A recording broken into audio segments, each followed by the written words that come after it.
chant d'amour pour toi. Oh papa.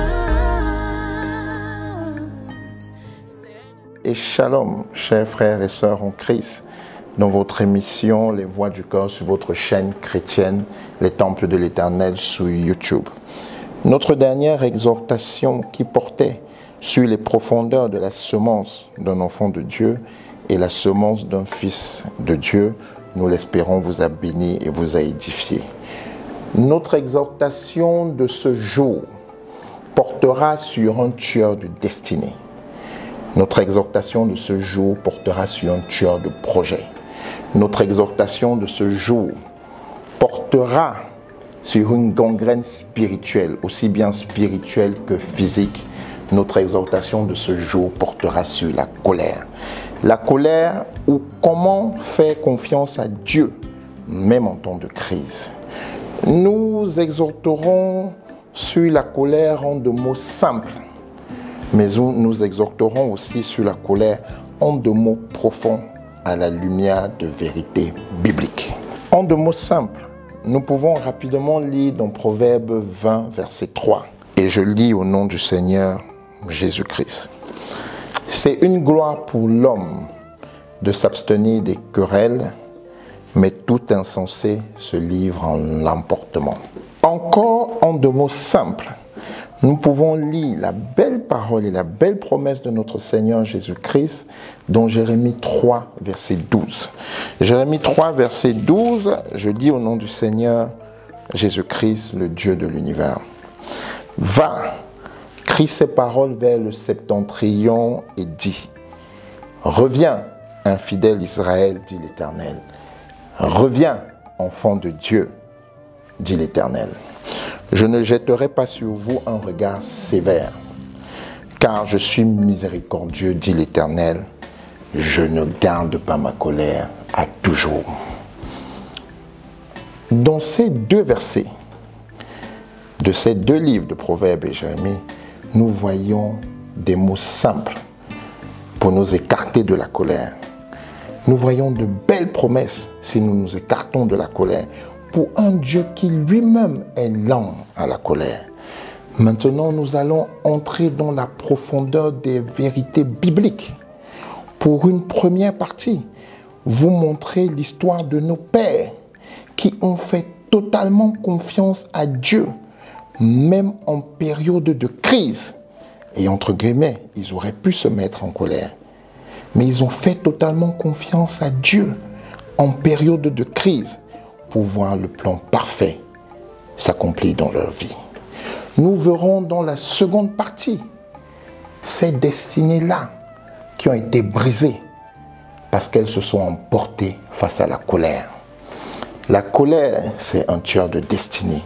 La colère, c'est l'être contraire à notre Dieu suprême, le Dieu de l'univers, à El Shaddai, notre papa, au Dieu d'Abraham, d'Isaac et de Jacob. Dans la première partie de notre exhortation, où la vie de nos pères nous édifiera comment ils ont pu éviter en temps de crise la colère pour bénéficier du plan parfait de Dieu dans leur vie, nous lirons dans Genèse 26, du verset 12 à 34. Je lis au nom du Seigneur Jésus-Christ, le Seigneur Dieu de l'univers. Avant de commencer au verset 12, je vais lire le verset 11. Verset 11. Alors Abimelech fit cette ordonnance pour tout le peuple. Celui qui touchera à cet homme ou à sa femme sera mis à mort. Maintenant, nous commençons le verset 12.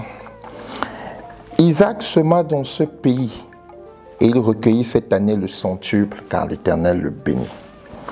Cet homme devint riche et il alla s'enrichissant de plus en plus jusqu'à ce qu'il devint fort riche. Il avait des troupeaux de menu bétail et des troupeaux de gros bétail. Et un grand nombre de serviteurs aussi. Les Philistins lui portèrent envie. Tous les puits qu'avaient creusés les serviteurs de son père, du temps d'Abraham son père, les Philistins les comblèrent et les remplirent de poussière. Et Abimelech dit à Isaac, va-t'en de chez nous, car tu es beaucoup plus puissant que nous. Isaac partit de là et campa dans la vallée de Guédar, où il s'établit.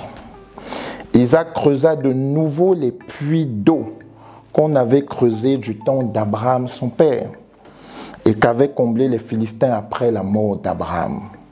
Et il leur donna les mêmes noms que son père leur avait donnés. Les serviteurs d'Isaac creusèrent encore dans la vallée et trouvèrent un puits d'eau vive.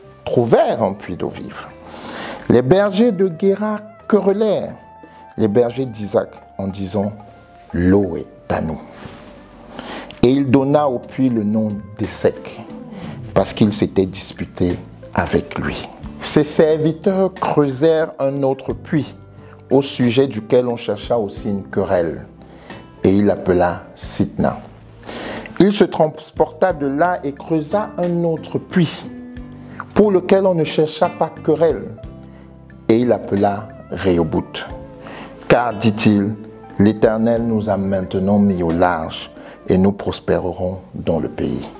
Ça, c'est le verset 22. Le verset 23, il dit, il remonta de là à Beer-Sheba.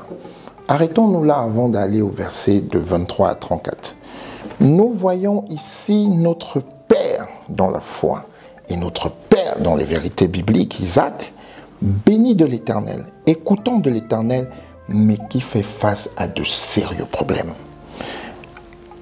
Si on ramène l'histoire d'Isaac à notre présent, on va dire, et entre guillemets, administrativement, Isaac avait raison.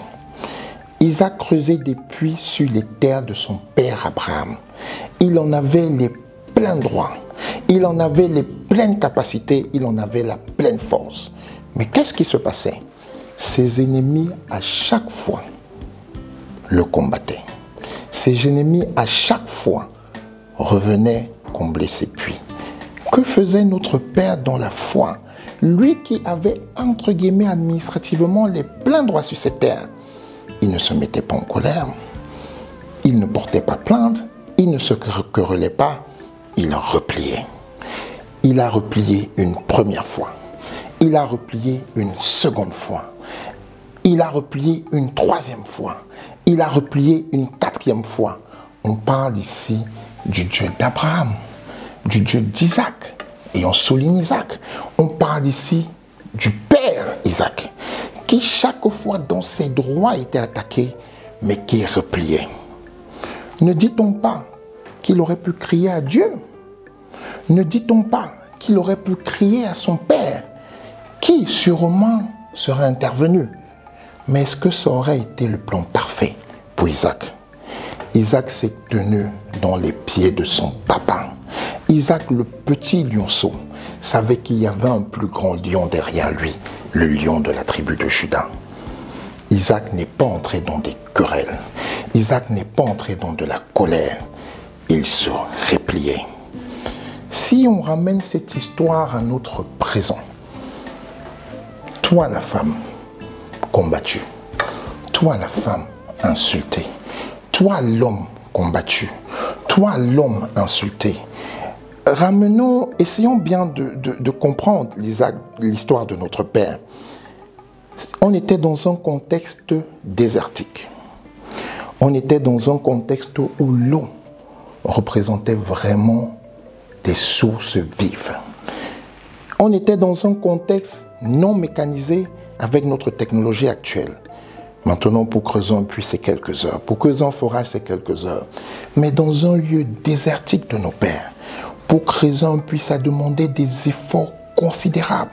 Ça demandait des efforts surhumains pour trouver l'eau pour nourrir sa femme, pour trouver de l'eau pour nourrir ses enfants, pour trouver l'eau pour nourrir ses serviteurs, pour trouver l'eau pour nourrir sa grande famille, sa belle famille, pour trouver l'eau pour nourrir son bétail.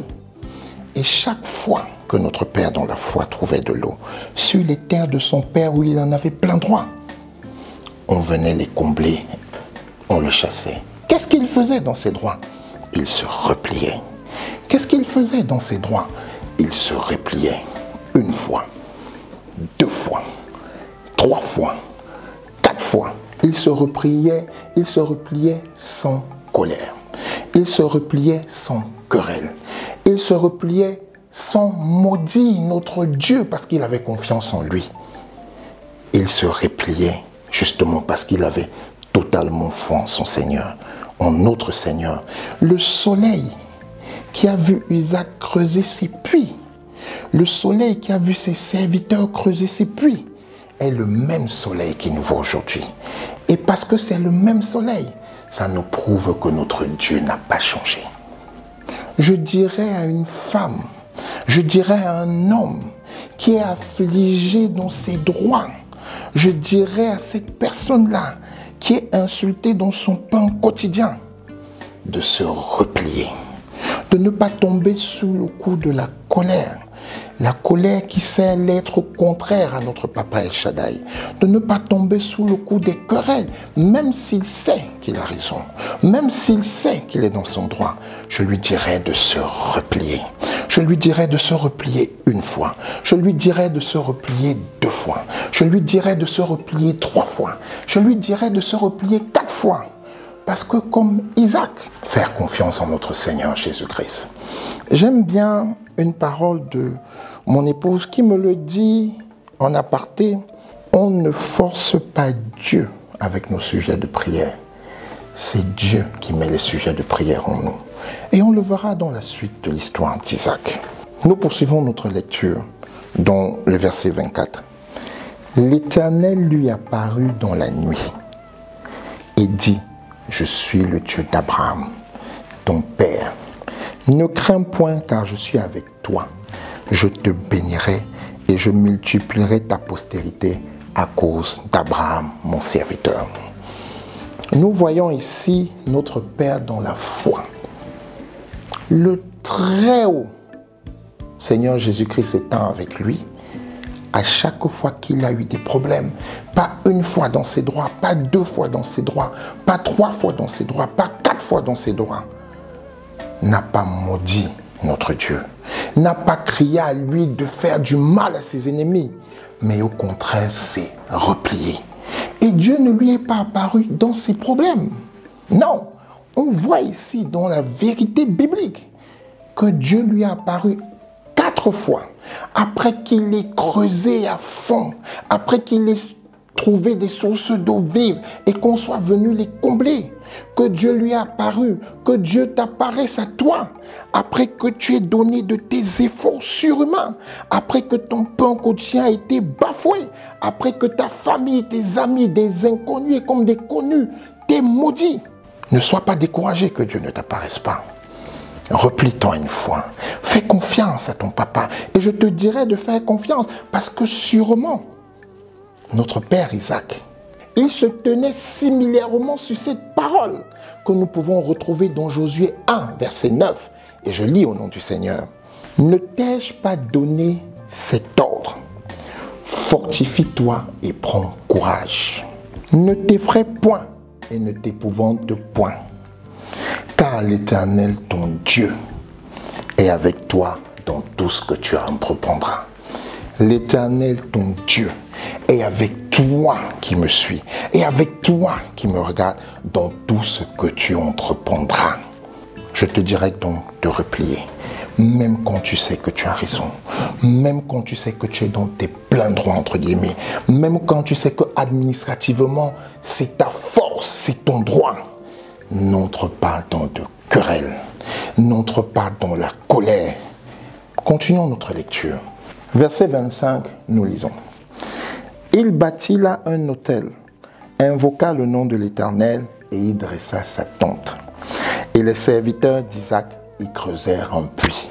Avant de continuer au verset 26, je veux, dans la profondeur de cette vérité biblique, nous dire quoi? Dans le verset 22, après qu'on l'ait chassé une 3e fois, notre père dans la foi, Isaac, une 4e fois, a opté de creuser un puits. Mais cette fois-ci, les sources d'eau vive ne sortaient pas.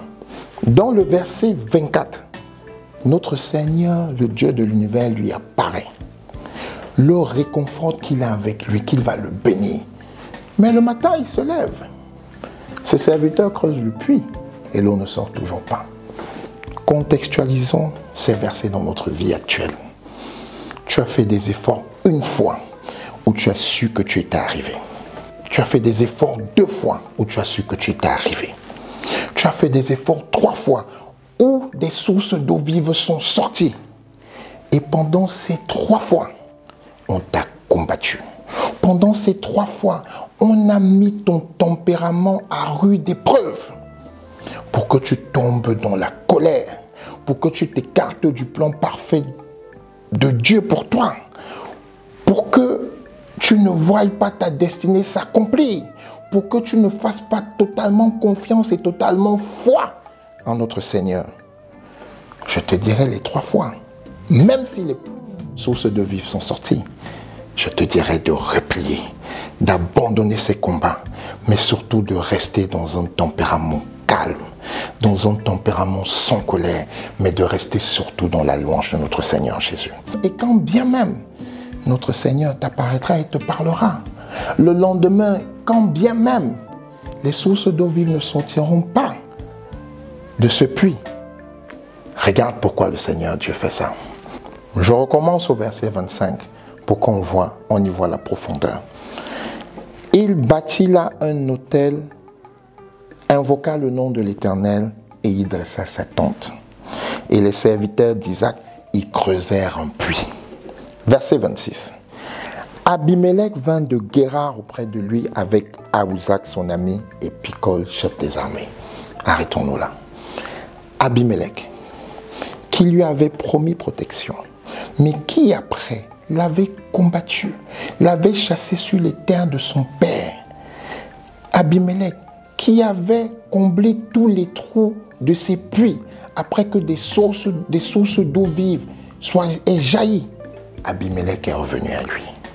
Souvent, notre attitude face aux difficultés de la vie détermineront non seulement notre altitude, mais détermineront aussi le comportement de nos adversaires dans le futur.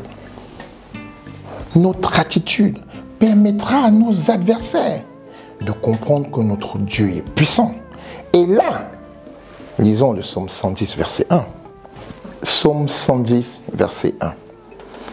Parole de l'Éternel à mon Seigneur. Assieds-toi à ma droite jusqu'à ce que je fasse de tes ennemis ton marchepied.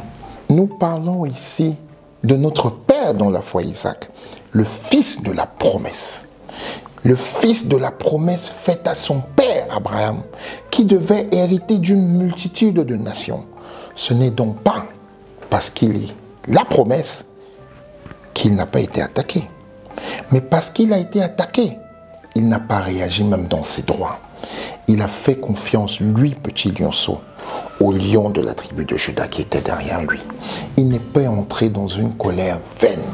Il n'est pas entré dans des querelles vaines. Il n'est pas entré dans des attitudes malsaines vaines.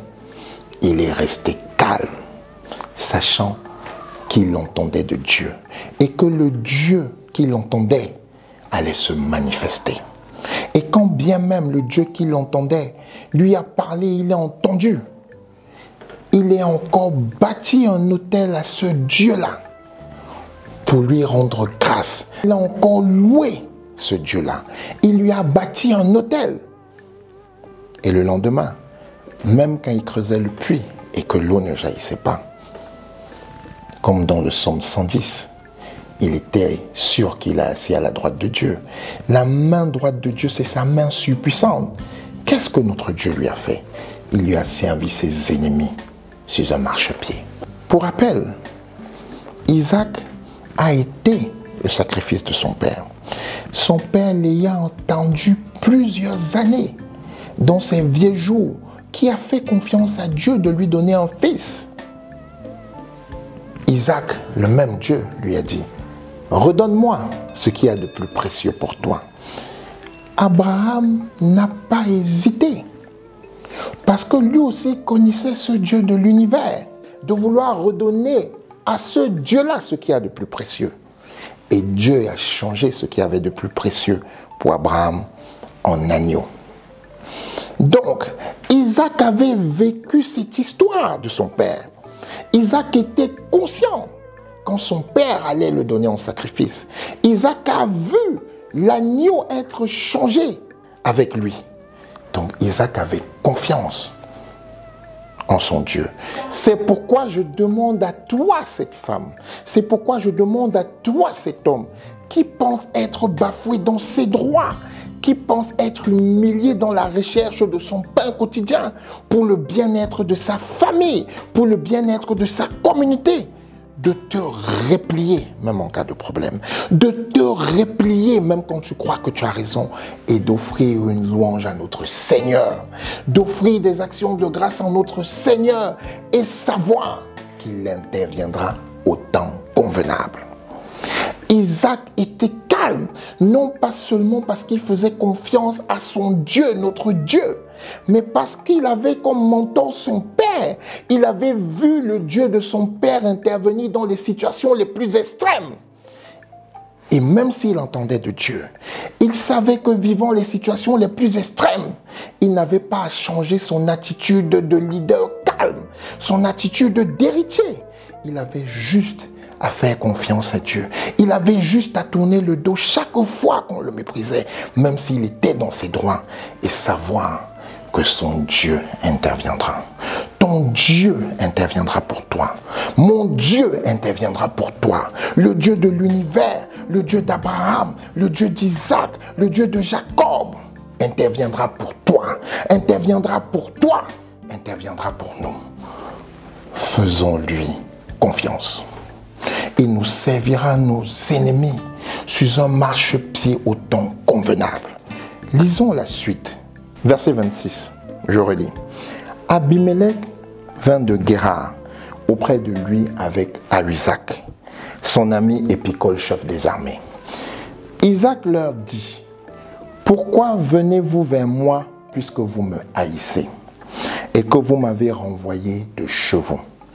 Il répondit, « Nous voyons que l'Éternel est avec toi. » Ses ennemis, face à son attitude, ont vu que l'Éternel est avec lui.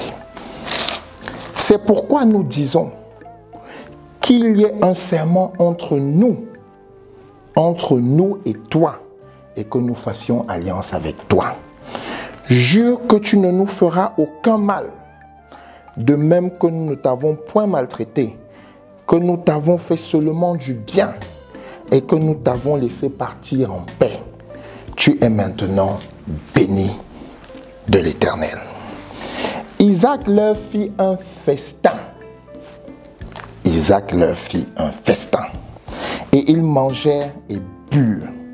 Ils se levèrent de bon matin et se lièrent l'un et l'autre. Par un serment, Isaac les laissa partir et ils le quittèrent en paix. J'aime bien le verset 32. Captivons-nous sur le verset 32. Ce même jour, des serviteurs d'Isaac vinrent lui parler du puits qu'il creusait, le puits qu'ils avaient commencé à creuser, et lui dit, « Nous avons trouvé de l'eau. » Mes félicitations, toi, monsieur. Mes félicitations, toi, madame. Tu as trouvé de l'eau. Ta bonne attitude à être loin de la colère, ta bonne attitude à être loin des querelles, ta bonne attitude à être loin de cette attitude malsaine, même quand on t'attaque dans tes droits, parce que tu crois à l'Éternel, notre Dieu, le Dieu de l'univers, le Dieu d'Abraham, d'Isaac et de Jacob, parce que tu lui fais entièrement confiance, parce que tu sais que tu es à sa droite, et qu'il te livrera tes ennemis comme un marchepied. Et quand bien même il te livrera tes ennemis, tu t'assiras avec eux, tu mangeras avec eux, tu boiras avec eux. Parce que tu sais, comme il le dit dans le psaume 24, il dressera une table en face de toi et tes adversaires.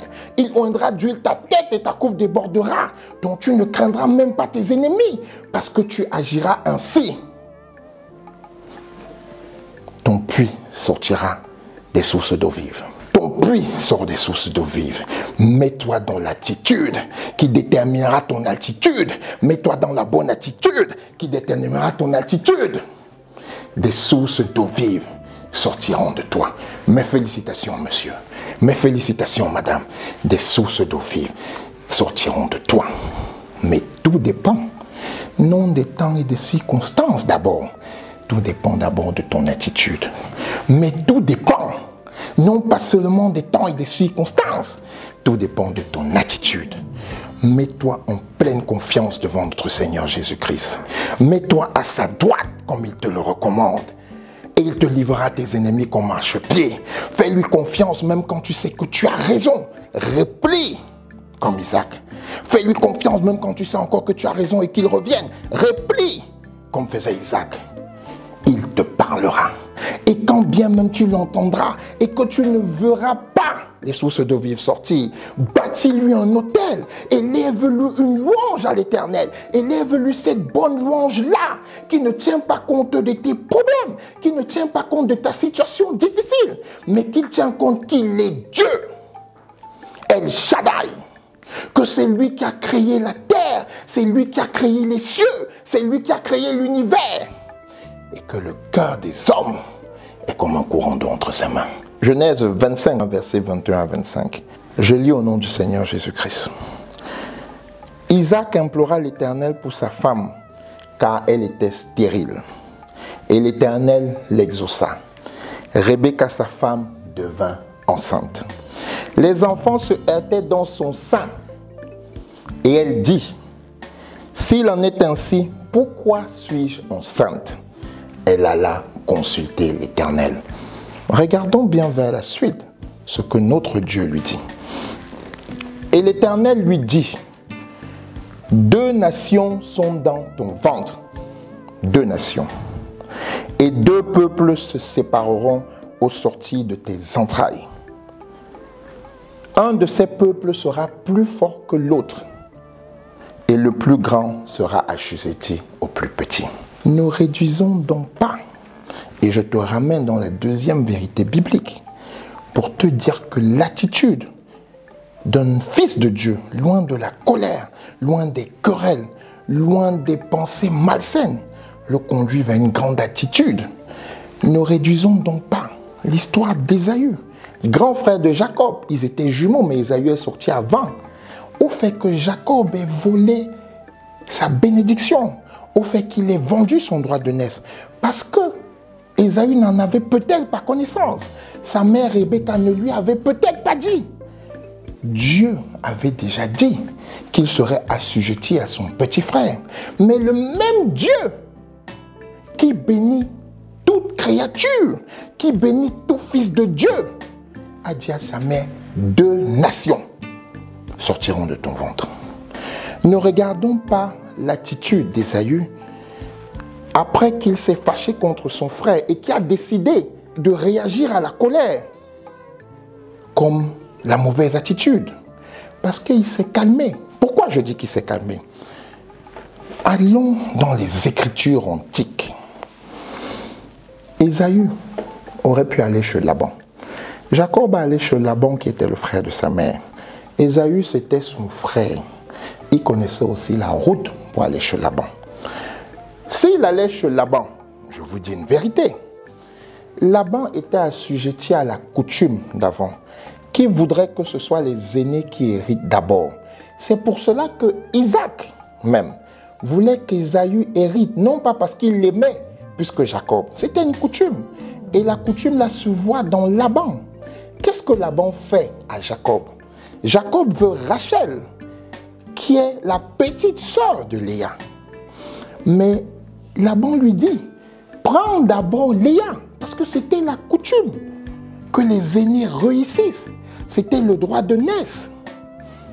Donc, si Ésaü allait voir Laban, il aurait sûrement dit, voilà, mon petit frère ou mon frère jumeau, mais plus petit que moi, m'a volé ma bénédiction.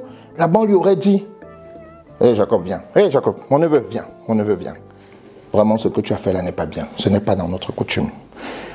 Ésaü aurait pu prendre ce chemin, aller voir Laban. Mais Ésaü s'est calmé. Il est monté en colère, certes. Il a réagi dans la colère en criant à Dieu. Mais il s'est calmé. Comment savoir qu'il s'est calmé?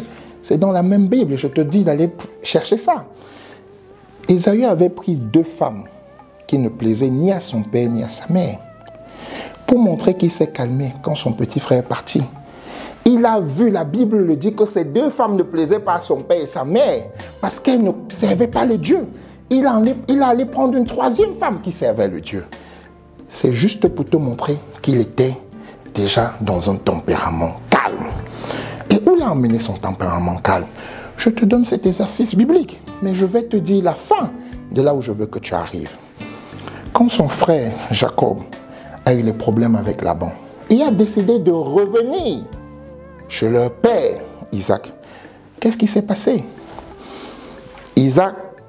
Jacob a envoyé des présents pour amadouer le cœur de son frère. Qu'est-ce que son frère lui a dit? Je paraphrase, je n'ai pas besoin de tes présents.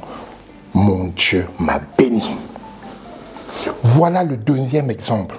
Toujours d'un enfant d'Isaac qui a compris qu'il peut crier dans la colère, mais il doit se ranger. Qui a compris qu'il ne faut pas qu'il succombe à la colère, qu'il ne tue pas son frère, parce qu'il connaissait le chemin. Il ne tue pas son frère, comme dans l'histoire d'Abel et Caïn. Qui a compris qu'il fallait qu'il se calme et qu'il ait la révélation que lui aussi est une nation. Lui aussi, il est béni. Je te demande d'avoir cette attitude. Même quand tu as la certitude qu'on t'a volé quelque chose, même quand tu as la certitude qu'on t'a pris quelque chose, ce que tu ne sais pas, c'est que mon Dieu, le Dieu d'Abraham, d'Isaac et de Jacob, le Seigneur Dieu de l'univers, te connaissait et te connaît depuis le ventre de ta mère. Et tu ne sais pas ce qu'il a soufflé à ta mère. Que toi aussi tu es une nation. Tu es une nation. Garde ton attitude calme. Je ne vais pas nous attarder sur ces destinées qui ont succombé à la colère et sont sorties du plan parfait de Dieu. Ça fera l'objet d'une autre émission pour rentrer en profondeur. Mais je vais nous donner comme exercice de regarder la vie de deux autres enfants de Jacob, parmi les 12 de la tribu d'Israël. Eux qui ont succombé à la colère, eux qui étaient parmi les premiers-nés, donc qui étaient prédestinés, selon la coutume, à être les plus grands. Ils ont succombé à la colère, ils sont tombés dans la violence et ont reçu la malédiction de leur père. Il s'agit de Siméon et Lévi, qui, bien au-delà du fait que Dina, leur sœur, la seule fille que Jacob avait, a été violée, permettez-moi le terme, par des inconnus. Bien au-delà du fait qu'ils avaient mal à cause de cet acte, ils n'ont pas fait confiance au Dieu de leur père. Ils n'ont pas fait confiance au Dieu de Jacob. Ils n'ont pas fait confiance au Dieu de leur père, pour lequel leur père avait combattu avec et qui avait reçu le nom d'Israël. Ces enfants n'ont pas fait confiance à ce Dieu et ont décidé de se faire justice. Genèse 49, verset 5. Siméon et Lévi sont frères. Leurs glaives sont des instruments de violence. Que mon âme n'entre point dans leur conciliabule, que mon esprit ne s'unisse point à leur rassemblée. Car dans leur colère, ils ont tué des hommes. Dans leur colère, ils ont tué des hommes. Voilà le prix de la colère. La colère nous amène à tuer. La colère nous amène à tuer nos destinées. La colère nous amène à tuer le plan parfait de Dieu pour nous. Car dans leur colère, ils ont tué des hommes. Et dans leur méchanceté, ils ont coupé les jarrets des taureaux. La colère nous amène dans une méchanceté extrême qui nous fait perdre non plus seulement la justice de Dieu, mais nous fait perdre sa grâce imméritée. Éloignons-nous de la colère. Siméon et Lévi étaient parmi les premiers-nés de la tribu pour être héritiers dans la tribu d'Israël. Mais ils n'ont pas fait confiance au Dieu de leur père, malgré que leur sœur ait été violée. Et on le disait plus haut, quelles que soient les circonstances qui peuvent vous accabler, même si vous savez que vous avez raison. Laissez le plan parfait de Dieu s'accomplir dans vos vies, afin que jaillissent des sources d'eau vive. Verset 7. Maudite soit leur colère, car elle est violente, et leur fureur, car elle est cruelle. Je les séparerai dans Jacob, il était obligé de séparer la tribu de Siméon et la tribu de Lévi. Et je les disperserai dans Israël. Voilà le prix de la colère. Illustré dans un seul exemple. Il y en a tant d'autres. Voilà le prix de la colère. Et c'est pourquoi la Bible inaugure ce conseil dans le psaume 1, versets 1 à 3, en nous disant: heureux l'homme qui ne marche pas selon le conseil des méchants, qui ne s'arrête pas sur la voie des pécheurs, et qui ne s'assied pas en compagnie des moqueurs, mais qui trouve son plaisir dans la loi de l'Éternel, et qui la médite jour et nuit. Il est comme un arbre planté près d'un courant d'eau, qui donne son fruit en sa saison, et dont le feuillage ne se flétrit point. C'est pourquoi, à la lumière du psaume 1, du verset 1 à 4, Isaac aussi sûrement ne s'asseyait pas avec les méchants. Il avait des bergers. Isaac avait des serviteurs qui sûrement étaient forts, qui pouvaient lui dire: combattons Abimelech, combattons son peuple. Mais Isaac n'est pas rentré dans ça. Isaac a toujours pris du recul. Isaac a toujours pris du recul. Isaac a toujours pris du recul pour mieux s'envoler. Parce qu'il avait la confiance certaine que lui, le petit lionceau, est issu du grand lion de la tribu de Juda et qui lui donnera victoire en son temps. Je nous exhorte donc, chers frères et sœurs, à avoir une attitude loin de la colère, à avoir une attitude loin des querelles. Je nous exhorte à avoir une attitude d'un Isaac face aux situations les plus difficiles de notre vie, qu'on ne saurait comprendre, même quand on a raison.